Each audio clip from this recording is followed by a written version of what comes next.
está con nosotros. Por cierto, queríamos felicitar a María Paula Tábara, que ha sido mamá y que por eso no nos ha estado atendiendo también, porque siempre hacíamos alternancia.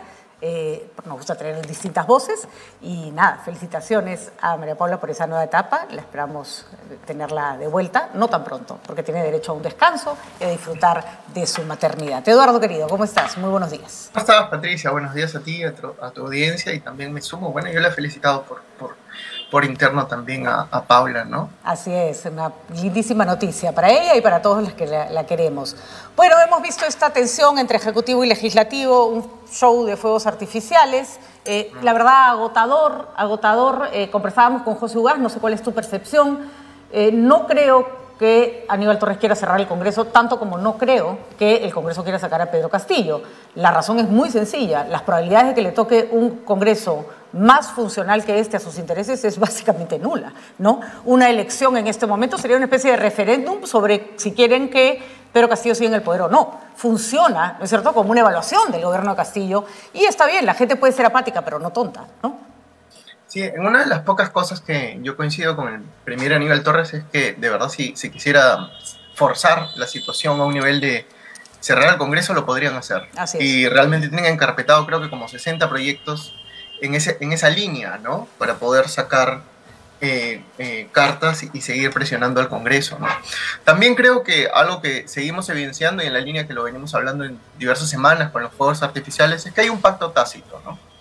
Yo soy de la hipótesis de que hay un pacto muy tácito entre poderes, y lo has comentado, creo, bastante bien, en el sentido de que se van por lo absurdo, ¿no? Como el Congreso, por ejemplo, con esta traición a la patria, ¿no? Avanzando esta medida que saben ellos bien que se va a estancar, que no tiene ni pies ni cabeza, y el Ejecutivo también. Ahora, la variable que creo que yo ha cambiado es que el Ejecutivo ha empezado a tener cierto aprendizaje, ¿no? Hay cierto nivel de estrategia. No es una estrategia de un maestro de ajedrez, creo yo, pero al menos hay cierto nivel de estrategia de cómo en ese enfrentamiento no solo logran mantenerse, sino alguito de rédito. Muy poco, pero alguito. Digamos, porque lo que tenemos, y creo yo, lo he dicho también en tu programa varias veces, yo no creo que la polarización sea transversal, pero, digamos, es una polarización que sí se busca hacia arriba, ¿no? En el plano de lo político, ahí sí se busca. Mientras que la sociedad más bien está fragmentada, muy dispersa, ¿no? Distante o más bien mirando con atención, pero sin caer en estos bandos que nos intentan atrapar, ¿no? Incluso una de las maneras de generar a veces consenso entre la población, cohesión entre una sociedad que está fragmentada, pero está fragmentada porque primero no tiene ninguna fe en la política, ¿no? Mucha gente que no votó en las municipales me decía, mira, yo no voy a darle carta blanca a nadie para que siga robando. Yo ya no quiero formar parte de esta clase política, no quiero tener ninguna responsabilidad con ellos. Es una decisión, finalmente, que da cuenta de un estado de ánimo. Pero a veces sí, y eso parecen estarse olvidando nuestros políticos, porque yo creo que tarde o temprano va a pasar. La gente un día se harta y se junta para salir a decir, ya estuvo bueno, ¿no? Mi vida no puede seguir siendo este desastre, esta gente no puede seguir viviendo a costa nuestra, necesitamos que se solucionen nuestros problemas. Y creo que se está subestimando y se da por hecho, como miles de cosas que dan por hecho los políticos siempre, creo que de pésimas lecturas, que esta apatía va a durar para siempre, ¿no? Yo no creo que la puedas instrumentalizar a partir de determinados periodistas y determinados grupos ideológicos y levantando banderas revanchistas. No creo que por ahí vaya. No creo, pero que la gente un día de esto se va a levantar y va a decir, así como un día las mujeres, sin que nadie se diera cuenta, en Irán se arrancharon el velo, así pasa, ¿no es cierto? Sí, y va a haber distintas formas de respuesta. Creo que una ya la está viendo. Cuando tú ves, digamos, cómo, por ejemplo, Antauro empieza a llenar plazas, me parece que esa ha sido una respuesta, ¿no? Y peligrosa, ¿no es cierto? Peligrosísima, ¿no? Porque los políticos están vaciando más bien el sentido público de la política totalmente, y los espacios cuando quedan vacíos pues se llenan, ¿no? Siempre se llenan, alguien los llena. Entonces en este caso creo que, por ejemplo, una forma que estamos viendo que se está desviando la atención es Antauro está empezando a llenar plazas, él es el más feliz de que sigan estas disputas y que también caigamos incluso en el análisis en solamente quedarnos en esta disputa, ¿no? Digamos, sí me parece interesante lo que ha hecho el Ejecutivo en el sentido político, ¿no? Creo que coincidimos, incluso a pesar de no ser abogado, creo que todo el mundo coincide en lo jurídico, que no tiene no tiene mucho sentido, porque al final quien tiene el mando sobre esta situación es, jurídicamente lo tiene el legislativo, ¿no? Es más, se dieron el trabajo de hacer candado tras candado para que estas cosas no se sucedieran. Entonces, en ese sentido, el Ejecutivo no gana nada, pero políticamente creo yo que sí gana, en el sentido que nos empieza a hacer debatir y a cuestionar sobre si hay o no balance de poderes, que a mi juicio no lo hay, no lo hay. O sea, y ese es un problema que tenemos que atender. El tema es cómo y qué queremos, ¿no? O sea, cómo queremos organizarnos como país, como sociedad, ¿no? O sea, ya vamos a dejar el presidencialismo atenuado, que ya no existe, el Congreso lo acabó hace un tiempo. Queremos transitar quizás hacia un sistema parlamentario como nación, como Estado, ¿no? Entonces, o cuál sería el orden adecuado, y esas son las preguntas más de fondo, para que justamente se tienda más bien al consenso antes que a las disputas como constante, ¿no? Al entrampamiento, ¿no? Bueno, no lo espero de esta representación política que tenemos en este momento. Yo sé que el que se vayan todos suena terrible y coincidimos siempre, Eduardo, en esto, en que si no cambiamos las formas como se está haciendo política, van a venir, los siguientes van a ser igual, ¿no? Entonces vamos a cambiar, como se dice coloquialmente, babas por mocos, ¿no?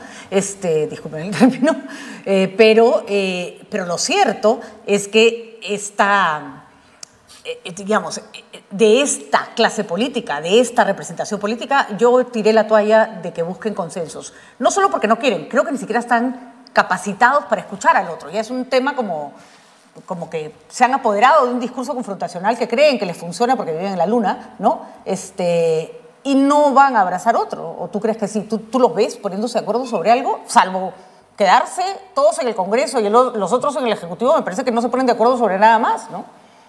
Sí, y yo coincido plenamente contigo. Por eso que, digamos, no tengo tantas esperanzas en la coalición ciudadana. Digamos, la saludo, la felicito, pero digamos que el trabajo que viene es arduo, porque justamente ellos hay que generarle los incentivos al Congreso. Y la única forma, la única salida posible de aquí a largo plazo es con la sociedad civil, con la población. Ellos son los únicos que pueden poner tras las cuerdas al Parlamento y al Ejecutivo también. Para generarle incentivos para que realmente trabajen por el bien público, ¿no? Por la sociedad en su conjunto. Pero hay que empezar a hacerlo. Por eso yo felicito a la coalición por iniciarlo. Pero a su vez no tengo muchas esperanzas porque, como bien tú dices, cualquier proyecto de ley, todo llega a manos del Congreso y el Congreso no se va a autorreformar, ¿no? De hecho, ya tenemos esa experiencia, que además lo intentó el expresidente Vizcarra, y al final ellos terminaron pues las reformas alterándolas a su gusto y conveniencia, ¿no? Fue un desastre, pero... Terminó un Frankenstein total, ¿no? Y justamente porque no sabemos crear consensos, porque justamente el consenso hace que el hijo, ¿no?, que diseñas finalmente, el objeto que diseñas tenga un objetivo común desde distintas miradas, pero no 20 objetivos distintos, ¿no es cierto?, de 20 miradas distintas y, como bien señalas, Eduardo, un Frankenstein. Un Frankenstein en el que Vizcarra y compañía también colaboraron, debo decirte, porque, digamos, tenían en sus manos la posibilidad de decir, oye, así no, y claro, salir a decir, ay, nos han contrabandeado tal cosa en tal punto del referéndum, era decirle, ya, pues, pero tú le diste visto bueno, ¿no? O sea, ¿qué pasó? ¿Estabas dormido? ¿No? En fin, cosas que pasan en la política que conocemos de sobra, Eduardo. Claramente este Congreso no se piensa ir, insisto, y lo repetiré hasta el cansancio, los que hoy día votan pro vacancia, el día que se den cuenta que su voto hace mayoría para que se vaya Castillo, seguro no van a votar pro vacancia. Es facilísimo mantener la consistencia y un punto de vista cuando sabes que no vas a ganar, ¿no? Y te conviene no ganar. Así que no estamos viendo nada de lo que vemos en los discursos de oposición son reales, ¿no? Claramente no de los que tienen un puesto en este momento. La oposición que está fuera del Congreso, Eduardo, ¿cómo la lees? Porque hay una que es los congresistas que se dicen de oposición, que creo que los tenemos contados con los dedos los que lo dicen y lo son, y hay una oposición fuera del Congreso, que son los que promueven las marchas, que son los que tienen este discurso reiterativo en contra de Pedro Castillo, que tienen todo el derecho del mundo de tenerlo, pero que vienen arrastrando además el grito de fraude y que eso los ha deslegitimado con respecto a sus intenciones o transparencias el día de hoy. repito, no quiere decir que los condene, pero los colocó en la cancha en un momento difícil. Así que mi pregunta es, esa oposición que quiere hoy día tener la voz cantante y que no logra tampoco una cohesión con la población, ¿cómo la ves? No democrática, ¿no? Y ese es un problema que tenemos. Creo que hay muchos actores no democráticos. Me pongo a pensar en el ex almirante, por ejemplo, ¿no? Que tú lo has entrevistado varias veces y ayer, justamente, ahí voy con que el Ejecutivo está teniendo cierto aprendizaje, porque ese tipo de respuestas son las que quieren, ¿no? La de inmediatamente, entonces hay que vacarlo, porque solamente el Ejecutivo tiene como agenda única generar una nueva constitución, ¿no? Y eso es parte de los comunistas y bla, bla, bla, bla, bla, bla, ¿no? Entonces, esa es la oposición a medida del Ejecutivo para que justamente se quede hasta el 2026 y para que no resuelva ningún problema, ¿no?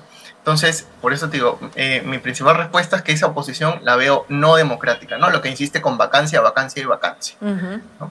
Que insiste con vacancia, vacancia y vacancia, que sigo sintiendo que es un bluff, ¿no? Sí, es totalmente un bluff y además no tiene ningún sentido. ¿No? Desde lo democrático, o sea, yo no conozco a alguien democrático que crea la vacancia como un mecanismo de salida, ¿no? Porque además es también un diagnóstico muy limitado, ¿no? Esto trasciende al presidente Castillo. Recordemos que Kenji Fujimori ha sido condenado esta semana en primera instancia, ¿no? Por el delito de negociación incompatible, por tratar de conseguir, ¿no es cierto?, prebendas a cambio de votos, o de negociarlas por lo menos. Y ahí tienes un montón de congresistas a los que Fiscalía está investigando por lo mismo y el Congreso no mueve un dedo. A Kenji lo desaforaron en 2 minutos y lo desaforó la bancada de la que era líder su hermana. Nos parecerá bien o mal, pero por lo menos ahí había un Congreso, que no lo estoy ensalzando, pero sí estoy indicando que lo que decían, hacían. Puede que entre lo que decían y hacían no me parezca que haya que lo que proponían estuviera mal, pero ahí estaba, sabías con qué cartas jugabas. Acá, este es el Congreso más oficialista que hemos tenido en años, ¿no? Totalmente, es parte del proceso de precarización, ¿no? Sí, claro. Y eso es lo que a mí me preocupa, ¿no? Que cada vez nos precarizamos más y más y más. Lo importante es que esta precarización, creo, no llegue, no permee a la sociedad civil, que ya de por sí está debilitada, sino que más bien haya un esfuerzo desde ahí, como el que viene haciendo la coalición ciudadana, de más bien ir desarrollando músculo, ¿no? Que es la tarea de aquí que tienen adelante, que tiene la sociedad civil, ¿no? Yo miro con cierto escepticismo que se avance, pero me parece importante que se inicie. Incluso esta oposición, que efectivamente tiene rasgos no democráticos, el hecho de que empiece a aglutinarse gente con objetivos comunes, que salgan a marchar, es importante. Es importante. Creo que se tienen que dar cuenta que hay que bajarle el tono al discurso, que ese no es el camino. Pero sí me parece rescatable el interés de participación política desde la sociedad civil, ¿no? Sí, totalmente, que es una necesidad absoluta. Y que empiecen también a construirse como sociedad civil. O sea, pienso, siempre lo digo esto, pienso por ejemplo en transparencia. A mí me da mucha pena, pero no es la misma transparencia con el músculo que tenía en los años 2000, por ejemplo, ¿no? Comparto muchísimo casi todo lo que desarrolla transparencia, pero digamos a su vez reconozco que se ha ido debilitando y tiene que recobrar esa influencia que tenía, ¿no? Y también creo que falta mucho en la sociedad civil de aprender a escuchar y a desarrollar también un nexo práctico con la sociedad civil. Muy bien, muchísimas gracias, Eduardo. Seguimos con el análisis la próxima semana, vamos a ver qué pasa, probablemente nada, ¿no? Más gritos y nada. Bueno, lo interesante que creo yo que va a pasar es lo de la OEA, y que a mí sí me parece que suma. También no creo que, digamos, la OEA no va a venir a solucionar nuestros problemas, pero sí creo que su visita va a sumar, porque nos va a dar algún diagnóstico y obliga a que las partes al menos se pongan de acuerdo con su propia agenda, porque van a ir a la OEA justamente con sus demandas y a dar su percepción. Entonces, hay ese ejercicio, de por sí ya me parece ganancia, ¿no? De acuerdo, de acuerdo. Eso sí, yo creo que de sus conclusiones va a pasar lo que va a pasar, que es en ambientes polarizados, la gente de Castillo lo va a tomar como un apoyo y los otros probablemente lo vean como una protección a Castillo independientemente de lo que digan, porque cuando la gente quiere ver algo no hay quien la saque de ahí. Pero estamos los que tenemos todavía capacidad de análisis, que somos creo que la mayoría de los peruanos. Muchísimas gracias, Eduardo. Gracias por estar con nosotros. Gracias a ti, Patricia. Que tenga un excelente fin de semana. Igualmente para ti.